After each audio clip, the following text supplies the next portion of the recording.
Eh, oui, vous qui avez choisi d'écouter le conte du vœu bien tenu, avant de vous raconter ce qui a mis Jean le renard dans un tel état d'énervement, il faut que je vous dise que l'histoire démarre par une bordée d'injures qui n'est pas à piquer des hannetons.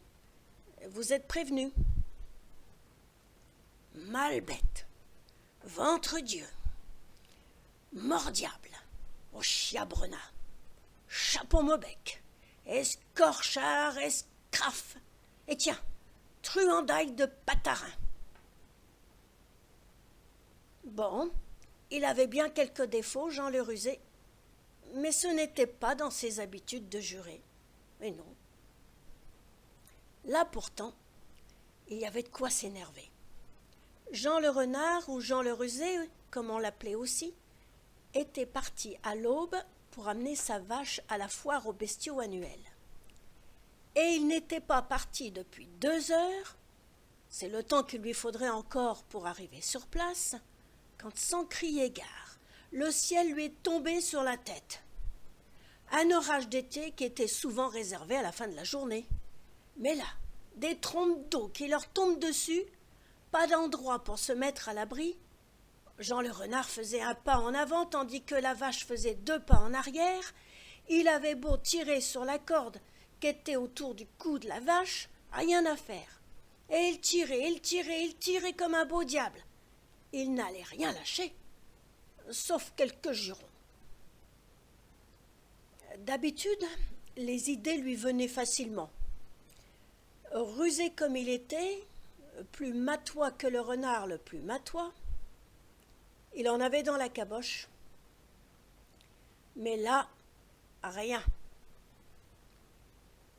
C'est qu'une vache affolée, sous un orage de fin du monde, que ça éclaire et que ça pète de partout,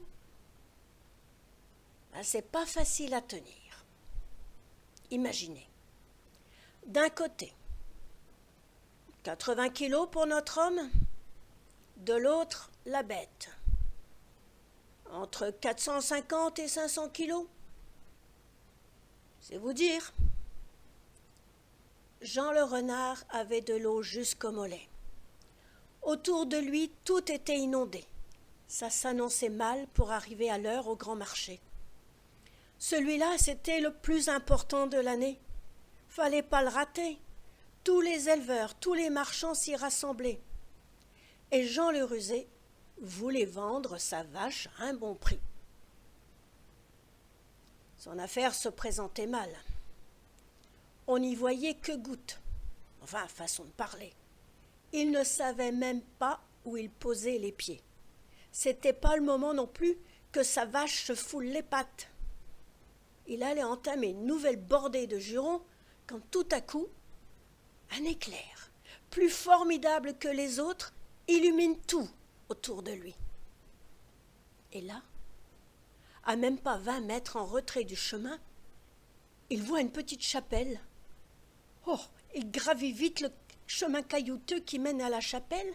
Les cailloux roulent sous ses pieds et sous ceux de la vache, qui n'a qu'une idée, s'enfuir vite et loin de ce cauchemar. Et là, on entend le bruit de la fin du monde. C'est tout comme. La foudre partage en 2 parts égales un énorme chêne devant lequel il venait juste de passer. Jean le renard est en eau, à force de tirer sur la corde de la vache qui se cabre et qui veut s'enfuir du côté opposé.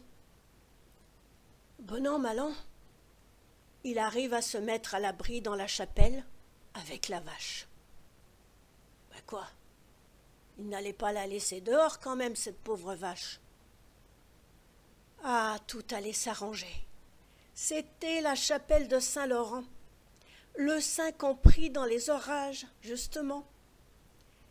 Et Jean le renard avait justement lui aussi bien besoin de prier, parce que cette foire aux bestiaux, il fallait qu'il s'y rende absolument. Alors, il a prié, avec grande conviction et grande application, les mains bien jointes. Grand saint, Si vous ne faites rien, je ne m'en sortirai pas. Mais vous êtes si bon, si brave, vous dont la fête tombe cette semaine. Venez à mon secours. » Jean le renard ne l'aurait jamais reconnu, mais moi je peux vous le dire, il était aussi affolé que sa vache. Alors, allez savoir ce qui lui a pris de faire cette promesse à Saint-Laurent. « Sauvez-moi, et je vous promets qu'à mon retour, je mettrai dans votre tronc tout l'argent de la vente de ma vache. » L'homme avait à peine achevé sa phrase que, instantanément, le gros temps s'est calmé, la pluie a cessé, l'eau des ruisseaux a baissé et le soleil est revenu. Jean le renard a repris la route, et vous savez, c'est quand on marche qu'on réfléchit le mieux. Et Jean le renard retournait dans sa tête: « Tout l'argent de la vente de ma vache, tout l'argent de ma vache. » Bon, il n'était pas ingrat, Jean le renard. Il a continué à marcher d'un bon pas, sans lâcher le plus petit juron. Finalement, il arrive au marché. Il n'est pas plus tôt arrivé qu'un marchand se présente. « Oh, la belle vache, combien ?»« Il faut que je la vende, alors je vous la donne pour 40 sous, pas plus. » « 40 sous ? Que me chantez-vous là ? C'est vraiment le prix. »« Oh, à ce prix-là, on pourra faire affaire, topons et je la marque. » « Une minute, » répond Jean le renard. « 40 sous, je ne m'en dédie pas. Mais je veux ma prime pour la corde. Et pour la corde, je demande 4000 sous. » « Oh, si tu retirais le prix de la corde sur le prix de la bête, » répond le marchand, « on s'entendrait encore bien. » « Le prix de la vache est fait. Allons, n'en parlons plus. Seulement, moi, je ne lâche pas la vache sans toucher le prix de la corde. » La négociation a duré toute la journée. Par 3 fois, le marchand est parti et par 3 fois, il est revenu. Finalement, après toutes les injures et tous les cris, la vente s'est conclue. 40 sous pour la bête, 4000 sous pour la corde.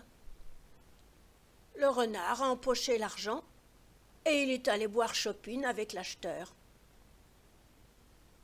Sur le chemin du retour, Jean le renard s'est arrêté, dévotement à la chapelle, pour tenir sa promesse.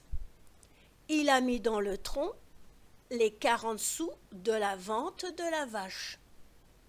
« Grand Saint-Laurent, je vous avais donné ma parole, et voyez, je tiens ma parole. » Sur ce, notre rusé renard s'est signé tranquillement, comme celui qui a payé ses dettes, et il est reparti chez lui, en toute bonne conscience.